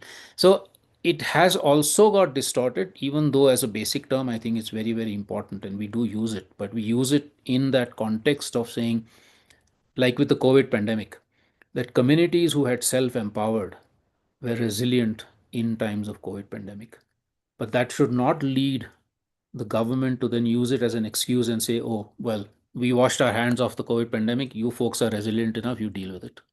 Like what they told workers who had to walk 1,000 kilometers to get back home. So everything has its pros and cons. I think we need to always explain the context of what we're and how we're using these terms. Thanks, Shishir. Move on to the next. Pratyush Manchala says, we live in a democracy without choice. What do you think about digital frameworks? For example, liquid democracy as a mechanism to return power back to the people. So it talks about digital frameworks as a mechanism to return power to the people. Joy, over to you. Okay. I don't know how to answer very complicated type of a thing. Now, for example, even digital frameworks have got its own pros and cons. I mean, for example, the whole question of digital infrastructure today, who has access to it and other type of things. There are locational disadvantages, there is socio-economic disadvantages. So which sections of people and localities get out of this digital infrastructure itself has been issue of debate and discussions and things. Of course, it is also, if it is, used in a proper way with equity and other type of thing built into the whole thing, then probably can serve, because the whole question of, if I understand liquid democracy right, is basically it's a form of, that's what Vikalp Sangam is saying, that how do we, as far as possible, have direct democracy where people participate in the decisions of whatever projects you need, what type of food you to eat, all that type of thing. So, and we also talk about delegated democracy where you move higher and higher levels of, decision making. Then you have a mutually, now, for example, how do you see the supra local institutions become accountable to the local institutions and people and things and communities, which you call the reverse accountability and things. So probably digitalization has a role to play, I don't deny, but then the way it is being unfolded today, then probably it also creates digital divides and things. So that's what I would say as a broad comment. I don't know, Ashish, you want to add? No, I agree. I think, all technologies have their pros and cons, and how we use them. But I think for me, the most important thing is, what is the scale at which people are able to meaningfully relate? So if it is about decision making, like something that's impacting my life, proposed road, for instance, or anything like that, right? at which scale am I able to influence that, understand and influence that decision or that proposal, right? And that is where direct radical democracy on the ground becomes so absolutely essential. This is where people find meaning. It's in that place, it's place-based meaning, right? Now, if that is a fundamental unit, then building on that, the use of digital tech or other technologies could, of course, be quite useful. So you have that happening in, say, one part of a city, and then there's another neighborhood somewhere much further away, and you're not able to meet face to face all the time. The use of digital technologies to then be able to communicate with each other, learn from each other, which is what we do in Vikalp Sangam also, is would be very positive. But unless there is that grounded, place-based, physical, face-to-face possibility of democratic decision making, digital by itself will not cut ice, I think. I'm going to put in the thing in YouTube reference to a document we've just come out with. It's a conversation piece on radical democracy and autonomy, which deals with some of these issues. I'll put that in the chat. So there are two questions about, the indifference of the haves. I'm going to club. Firstly, Devendra Singh, civil servant, he says, excellent session. We are 17% of the world with 3% fresh water share of 3% share of fresh water. So there's an enormous stress on nature, and with nearly 200 crore people, and there is very little concern for nature by the haves. Any thoughts? And Badri has asked a question about how come the urban collectives in the form of RWS tend to be obsessed with excluding poorer outsiders as the highest level of local government. So one is about nature, and about in the urban settings also, there is a lot of indifference by the haves or those who are resourceful to be indifferent to both to nature and the light of People.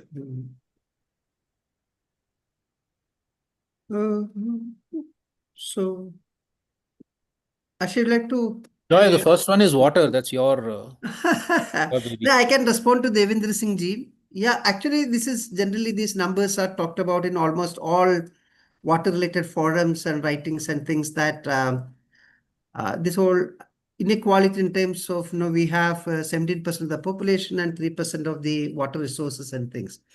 But I think this need to be contextualized much more than, because water is essentially seen both as a local and a non-local resources.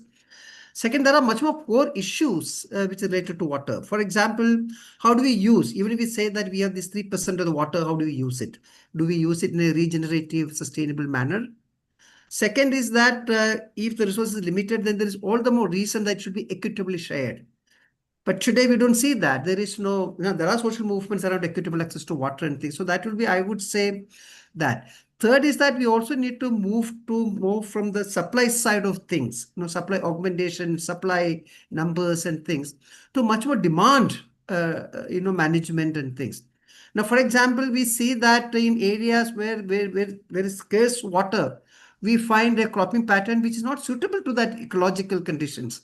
And now, for example, sugarcane coming in even drought-prone regions.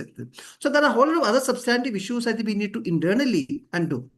In fact, one of the slides I said, the whole question of sewage water going into freshwater bodies.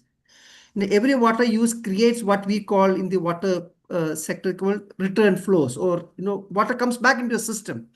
Now, in what manner, in what quantity this water comes back also has a tremendous impact. 1 liter of a polluter water has the capacity to maybe pollute 20-30 times our freshwater resources. So there are very important substantial issues which we need to deal with if you have to really see that water is a finite resource and we need to manage and things.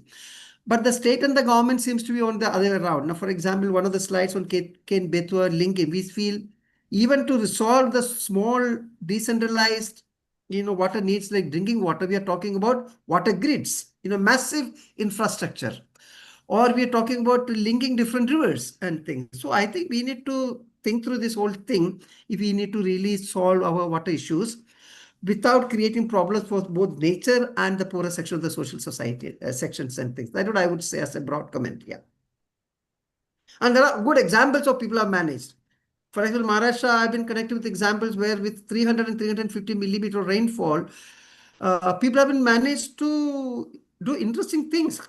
One of the most prosperous villages, Hivre Bazar in Ahmednagar district, where they are living with 350 millimeter rainfall. So it is how I think how you deal with local resource and things. Yeah. About the issue of indifference and want to Ha. talk about advocacy in terms of consciousness and awareness and issues. That is, I mean, I agree with you that broadly with the comment or the suggestion that, yeah, the haves or the people who are much more well placed in these things in terms of access to resource and things are to a great indifferent. So this can be done through various things unless there should be some policy changes and things. For example, equitable access to water.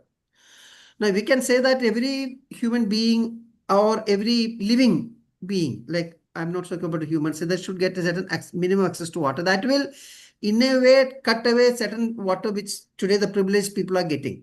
Today, where I live in Pune city will determine how much water I get access to. So I think there are dissemination, awareness building to policy changes.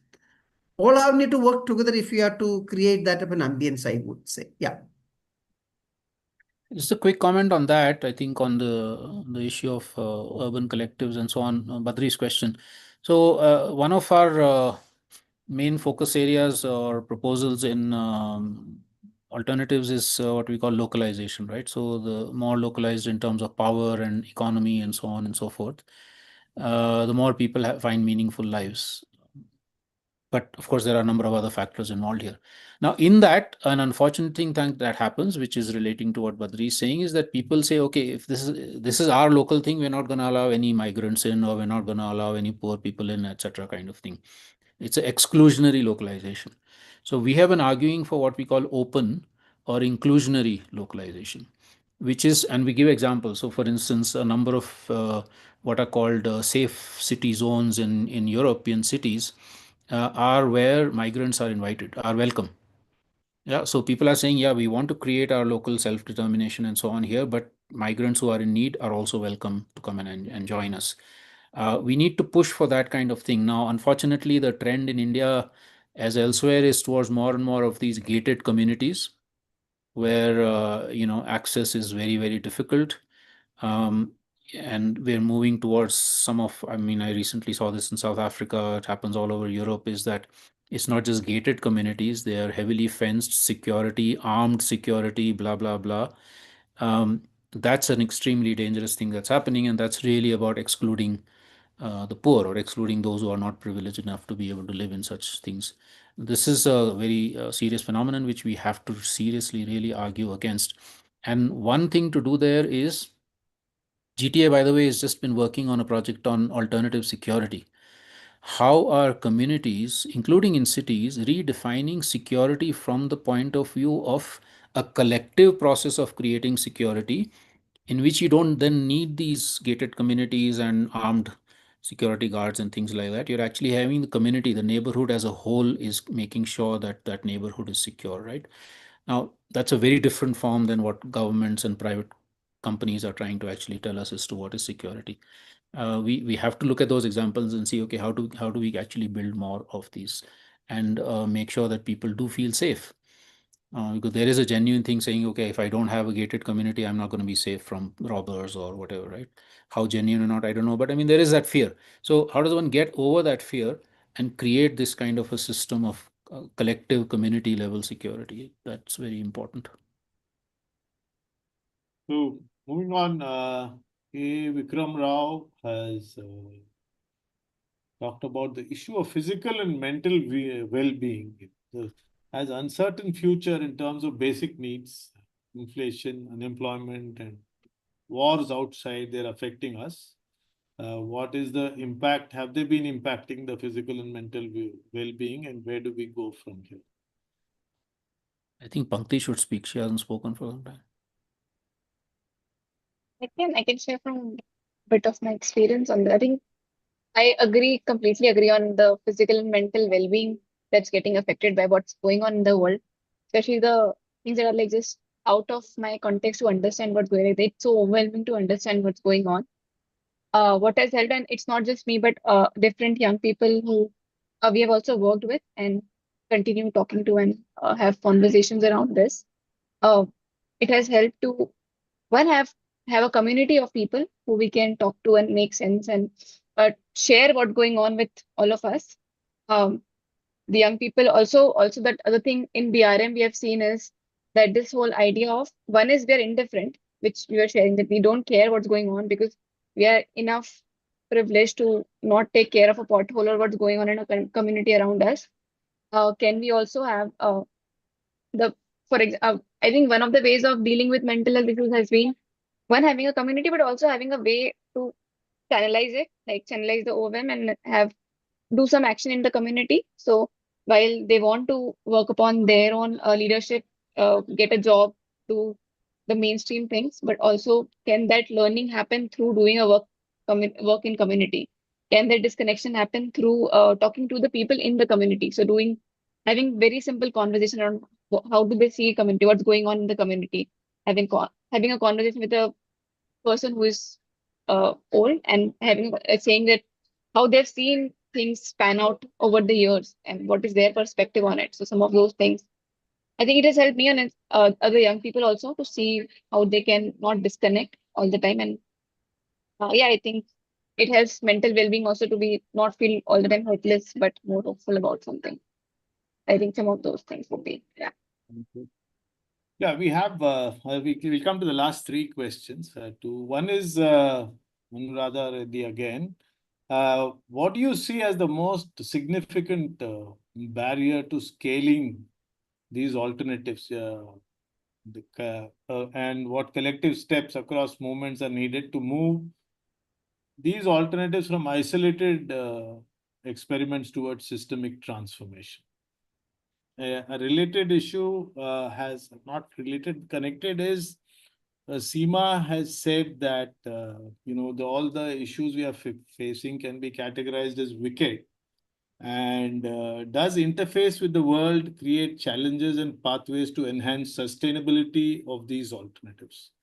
So one is scaling up and sustainability of these alternatives. So what are the pathways there? So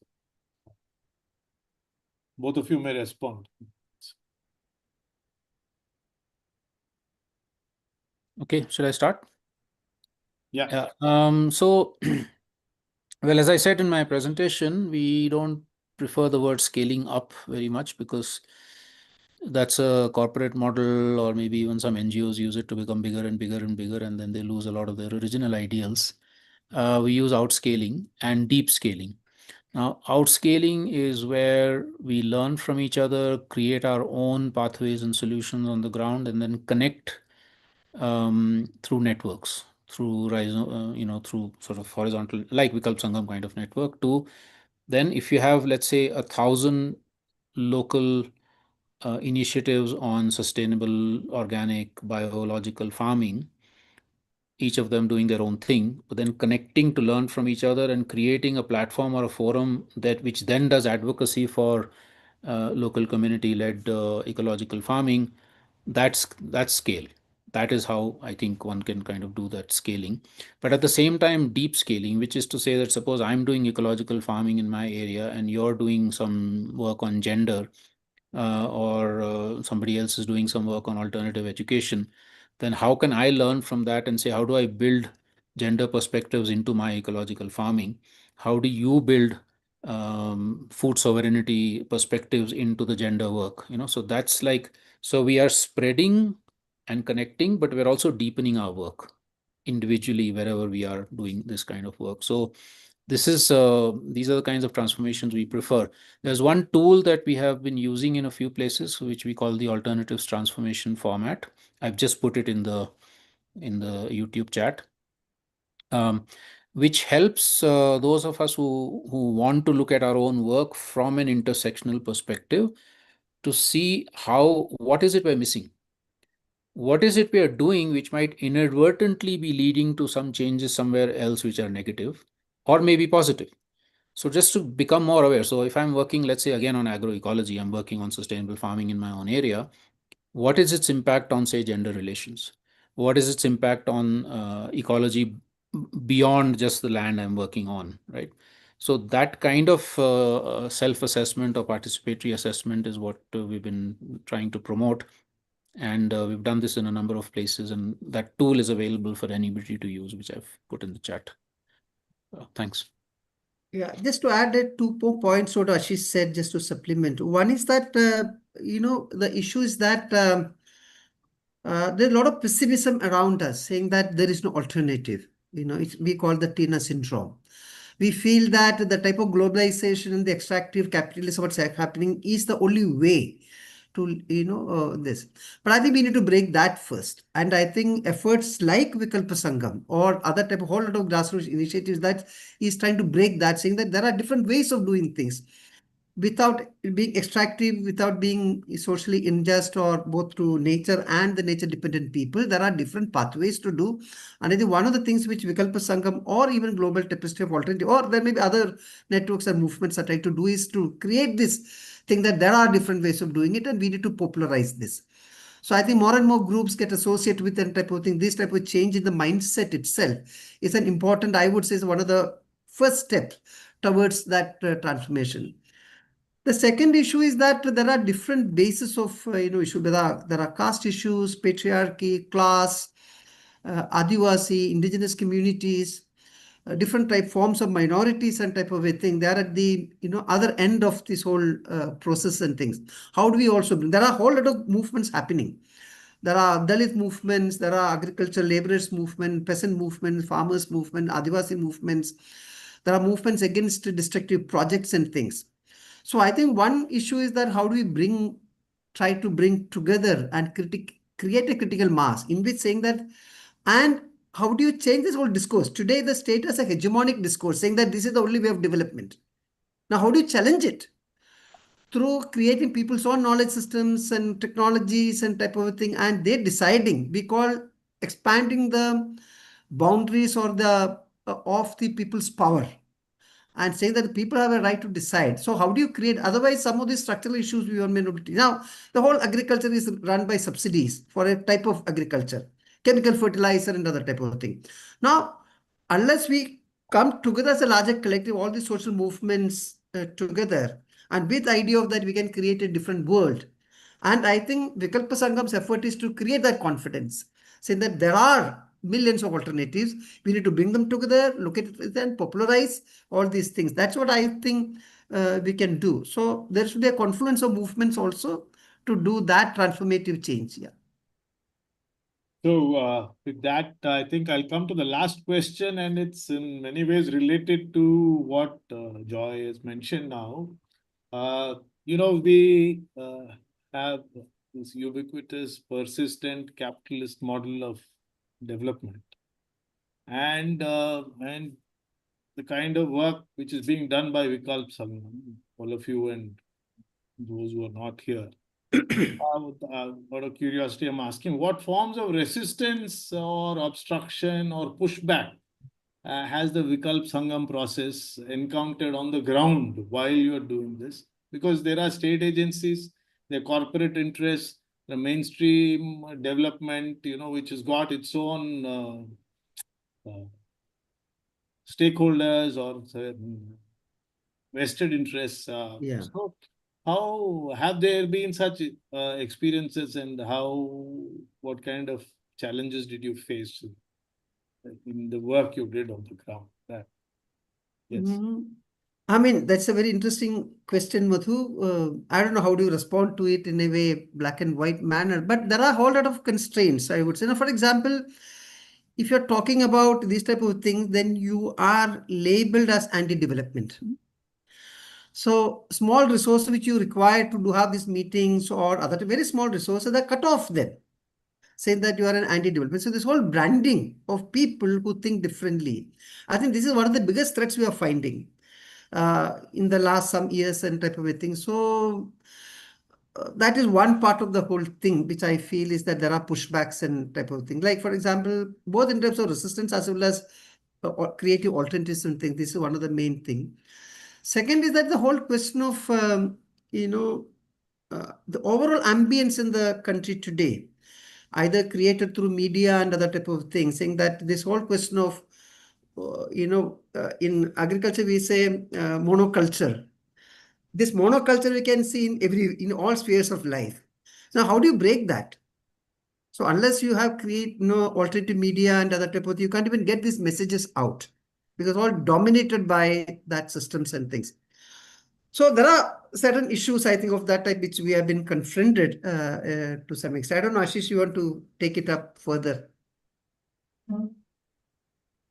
Or even Pankti? Yeah. Yeah, no, Pankti, you want to add something? Yeah. I mean, with a I can sentence. add, yeah, I can add another point. I felt like, so one of the challenges also is that while how Joy said that things are getting monocultured and like things are homogeneous, when we are centralizing power, centralizing things, I find when we try to bring more and more diversity, there is a challenge to then how can we hold it? And also then, especially when the views also keep getting stronger for different parties because how the things are in the world right now. So then it's really hard to dialogue and understand and like see how things work for like how to understand each other basically and like to different other different groups basically.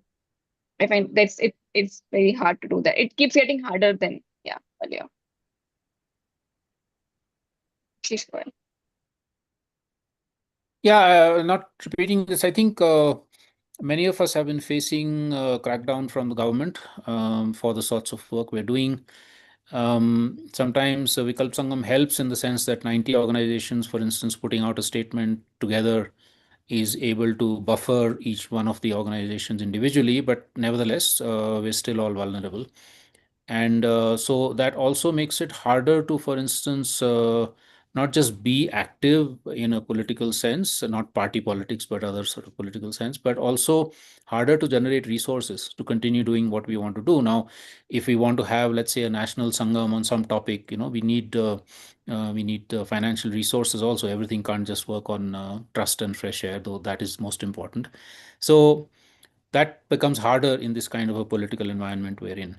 And I'm sorry, I wasn't going to do this, but given this discussion, I've just put in the YouTube chat a fundraising drive that we have started a few months back because of these resource constraints. So anybody who's listening in and feels up to supporting some of the Vikalp Sangam work, please do look at that website and so yeah, thanks.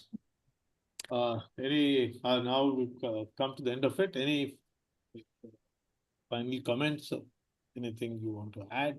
This the three of you. Anyway, nothing I from think, side. Madhu, sorry, Joy, go on, go. Actually, go. No, I'm just saying I have nothing more to say because I think probably we are already touching 1 o'clock. So probably I would stop here. Yeah. I was just going to say that, I mean, I've just made a bit for the financial thing, but actually equally or more important is for people to participate in the Vikalp Sangam processes and contribute in many different ways, no? Yeah. People have arts capacities and skills, people have writing capacities and skills, people have mobilization skills, people have advocacy skills.